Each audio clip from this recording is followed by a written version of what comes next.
Learn with Priya.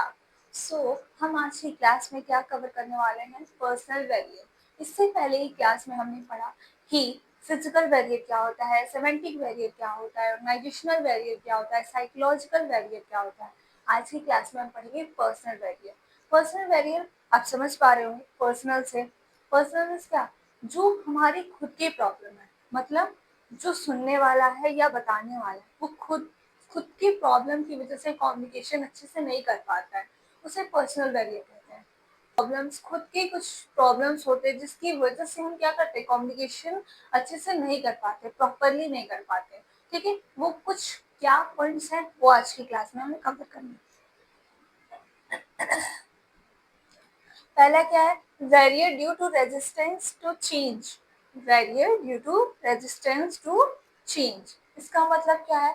Resistance to change का मतलब ये है कि अचानक से मान लो कोई चीज में चेंज आ जाना, कोई मूवमेंट्स, कुछ भी ऐसा जो हो रहा हो ऑलरेडी वर्किंग, जो इंटरनल हमारे, मान लो ऑर्गेनाइजेशन की अगर बात करें हमारे बिजनेस में, तो हमारे बिजनेस में कुछ चीजों का अगर जो प्रोसेस था, हमारे वर्क का जो प्रोसेस था उसमें अचानक से अगर चेंज आ जाए, ठीक है, या लैंग्वेज चेंज हो जाए कि आपको इस लैंग्वेज में कम्युनिकेट नहीं करना है, ऐसे करना है। जैसे कि हमारे क्लास में होता था ना, कि हम जब स्कूल में पढ़ते थे तो हमारे क्लास में होता था कि एक रूल बन गया था कि आप लोगों को, सब लोगों को इंग्लिश में कम्युनिकेट करना है। ठीक है, तो स्कूल में ये रूल प्रिंसिपल बनाते थे कि आपको क्या करना है। प्रिंसिपल सर हम लोग ये कहते थे कि अब आप लोग को क्या करना है कि अपने पूरे स्कूल में सारे टीचर्स, स्टूडेंट्स एक दूसरे से इंग्लिश में कम्युनिकेट करेंगे।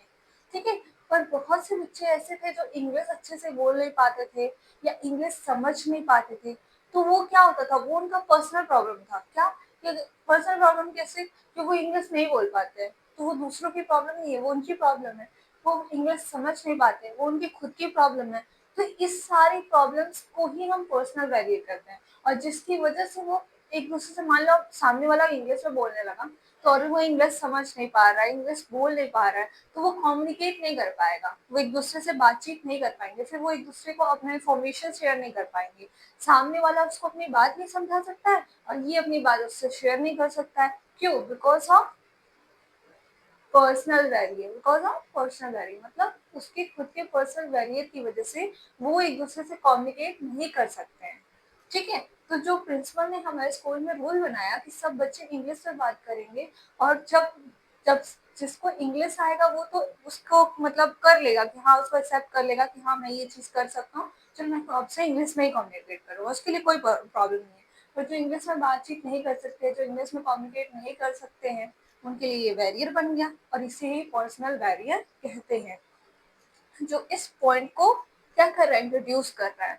इस एग्जाम्पल के थ्रू मैं आप लोग को यही बता रही थी कि जब अचानक से हमारे वर्किंग प्लेस पे, हमारे जो भी लाइफ है उसमें अचानक से कोई ऐसा चेंजेस आ जाए जो हमारी कम्युनिकेशन में प्रॉब्लम बन रहा है, जो हम एक्सेप्ट नहीं कर सकते अपने कम्युनिकेशन के लिए, उसे ही बोलते हैं रेजिस्टेंस टू चेंज। मतलब अगर मान लो अचानक से कोई दूसरे जगह का, दूसरे स्टेट का आ गया पर्सन, जो हमारा सुपीरियर है, हम सबऑर्डिनेट है, वो हमारा सुपीरियर है, और वो किसी और लैंग्वेज में हमें इंस्ट्रक्शन दे रहा है, हमें ऑर्डर दे रहा है, हमें बता रहा है कि हमें वर्क कैसे करना चाहिए, पर हम एबल नहीं है कि हम उसकी बातों को समझ सके। तो वो लैंग्वेज क्या हो गया, हमारा बैरियर बन गया। ठीक है, और पर्सनल बैरियर कैसे बन गया? क्योंकि हम सबऑर्डिनेट उसकी, अपने सुपीरियर की लैंग्वेज को समझ नहीं पा रहे हैं। ठीक है, तो यहाँ पे क्या है कि हम अपनी वजह से हम उसकी चीजों को समझ नहीं पा रहे हैं, तो ये क्या हो गया, बैरियर बन रहा है कि हम आने वाली चेंजेस को एक्सेप्ट नहीं कर पा रहे, उसके साथ नहीं चल पा रहे, उसके साथ कंटिन्यू नहीं कर पा रहे हैं। ये पॉइंट, ये चीज बताना चाहता था। ठीक है, ये पर्सनल बैरियर होता है। सेकेंड पॉइंट क्या है? Lack of trust and confidence. हम अगर किसी पे ट्रस्ट नहीं करते, मान लो अगर हम कहीं जाते हैं, ठीक है, तो हम सबसे तो अपना इन्फॉर्मेशन शेयर नहीं करते। अगर हम बस में बैठे हैं तो हम सबसे बात कर सकते हैं, पर हम सबसे बात नहीं करते हैं, सबसे अपने बारे में नहीं बताते, सबसे अपनी चीजों को शेयर नहीं करते। क्यों? क्योंकि हमारा खुद का पर्सनल बैरियर ये है कि हम दूसरों पे भरोसा नहीं करते हैं, हमारे अंदर इतना कॉन्फिडेंस नहीं है कि हम सबसे जाके बात करें। कुछ लोगों के पास ये भी प्रॉब्लम होती है कि वो सबसे बात नहीं करते हैं, बहुत कम लोगों से बात करते हैं, उसे कॉन्फिडेंस का प्रॉब्लम होता है। तो वो कोई एक एग्जैक्टली कोई ऐसा बैरियर तो है नहीं, वो खुद का बैरियर है कि हम हमारे पास इतना कॉन्फिडेंस नहीं है कि हम सबसे बात कर सकें, ठीक है। और ट्रस्ट का भी है कि हमारे पास ये ट्रस्ट नहीं है कि हम अपनी चीज़ों को सबसे बताएं। इसलिए बहुत बार ऐसा होता है कि हर इंसान अपनी बातें सबसे शेयर नहीं करता है, और पर्सनल बातें तो बिल्कुल नहीं। हम सिर्फ उसी से शेयर करते हैं कि जिससे पता है कि ये किसी को बताएगा नहीं, या इससे शेयर करना सेफ होगा। हम सबसे अपनी बातों को शेयर नहीं करते हैं, हम सिर्फ अपने उन लोगों से करते हैं जिनसे पता है कि अगर हम ये बातें बताएंगे तो वो सेफ है। तो ये भी है लैक ऑफ ट्रस्ट, विश्वास कम होना और कॉन्फिडेंस कम होना भी एक पर्सनल बैरियर है। अगर हम किसी पे भरोसा नहीं करते हैं तो ये पर्सनल बैरियर है। हम हमारे अंदर कॉन्फिडेंस नहीं है, पर्सनल बैरियर है। और इन दोनों की वजह से, कॉन्फिडेंस और ट्रस्ट ना होने की वजह से, हम अपनी बातों को शेयर नहीं करते, अपने इंफॉर्मेशन को शेयर नहीं करते हैं, और इस तरीके से ये हमारा पर्सनल बैरियर बनता है, ठीक है। फिर आता है lack of ability to communicate. Lack of ability to communicate मतलब हमारे पास एबिलिटी नहीं है, या हम एबल नहीं है अपनी चीज़ों को शेयर कर पाने पे, बातचीत कर पाने पे, ठीक है। इसका सिंपल मतलब है कि हम इतने एबल नहीं है कि हम किसी से कम्युनिकेट कर पाए। बहुत लोग सबसे बात नहीं कर पाते हैं, वो कम्युनिकेट नहीं कर पाते हैं, ये उनका खुद का पर्सनल वैल्यू होता है ना। सब सबसे बात नहीं कर पाता, या फिर होता है किसी के पास कम्युनिकेशन पावर नहीं होती, मतलब वो अच्छे से बातचीत नहीं कर पाते हैं, अपनी बातों को सही से रख नहीं पाते हैं।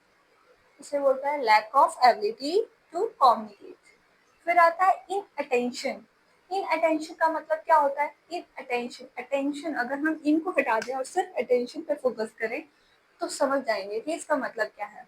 मतलब कि अगर कोई चीज कोई मुझे बता रहा है और मुझे वो चीज़ इंटरेस्टेड नहीं लग रही है, मुझे वो बोरिंग लग रहा है, सब सुन रहे हैं पर मुझे वो चीज़ पसंद नहीं आ रही है, मैं उसमें इंटरेस्टेड नहीं हूँ, मुझे वो चीज़ें बोरिंग लग रही हैं, तो हम उसकी बातों को नहीं सुनेंगे, इससे कम्युनिकेशन क्या करेगा?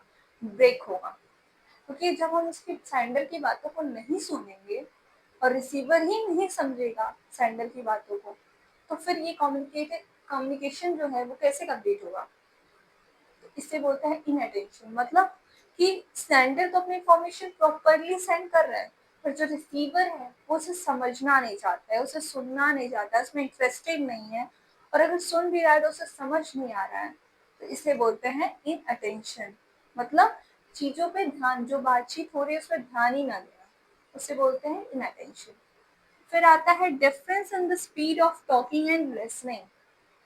सिंपल है कि जब हमारी बात करने और सुनने दोनों की स्पीड में डिफरेंस होता है तो प्रॉब्लम आती है। मतलब कि अगर मान लो मुझसे कोई स्ट्रेंडर है, कोई स्पीकर है जो मुझसे कोई बात कह रहा है, पर वो जो बात है वो इतनी धीरे धीरे धीरे धीरे कह रहा है ना कि मेरा माइंड डिस्ट्रैक्ट हो रहा है। मतलब कि कोई सामने वाला खड़ा होकर आपको आराम से, कल मैं गया था तो ऐसा हुआ, तो हम अगर इंटरेस्टेड नहीं होंगे उसकी बातों को सुनने में, और उसके बोलने की स्पीड से हम क्या होंगे? डिस्ट्रैक्ट हो जाएंगे। डिस्ट्रैक्ट मतलब कि हम उसके स्पीड, बोलने की स्पीड जो है इतनी धीरे है, जो हमारी सुनने की स्पीड जो है ज़्यादा है, इसकी वजह से भी डिफरेंसेस होने की वजह से वेरिएट क्रिएट होगा, और हमारा दिमाग इधर उधर की बातों में जान लेगा। क्योंकि सामने वाला इतना धीरे धीरे बता रहा है कि हम उसकी बातों को एक शब्द सुनेंगे तब तक वो शांत है, फिर बोल रहा है, फिर शांत हो रहा है, तो इससे क्या होगा? हमारा दिमाग इधर उधर की बातों में जाएगा और वो जो बोल रहा है उस पर ध्यान नहीं जाएगा। इससे अटेंशन खत्म होता है, डिस्ट्रैक्शन आता है, और कम्युनिकेशन में बैरियर क्रिएट होता है। वही ये पॉइंट बता रहा था, ठीक है। तो ये थे जो पॉइंट जो बताते हैं कि पर्सनल बैरियर कैसे होता है। वो आपको समझ में आया होगा। समझ में आया तो लाइक करें। Thank you.